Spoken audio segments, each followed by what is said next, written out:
Hi folks, a quick video today to demo an Easter egg in Corel WordPerfect 9, a piece of word processing software that's just over 20 years old. As we'll soon see, the Easter egg is just a credits page and nothing as elaborate as that flight simulator from Microsoft Excel in 1997. You may recognize the name Corel. They're a Canadian software company with headquarters in Ottawa, Ontario. In the 1990s, Corel was popular for its Corel Draw and WordPerfect Office suite programs. Corel Draw is a photo editor that competes with Adobe's Photoshop, and WordPerfect Office basically competes with Microsoft Office. A small bit of trivia, the name Corel is an acronym for Copeland Research Laboratory, named after the company's founder, Michael Copeland. Alright, now that the software is installed, I can launch WordPerfect directly from the system tray. I can click on that icon, WordPerfect launches. I can head to Help. I can select About WordPerfect. And in this dialog box, if I double click on the 9, which is the version number, we get a list of all the people that contributed to this software.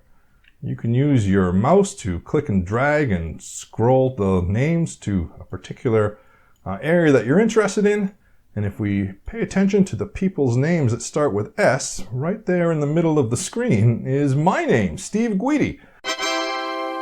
And yes, I did work on this software during 1999 for I think 6 to 8 months while I was an intern at the company. I was a student at the University of Waterloo at the time.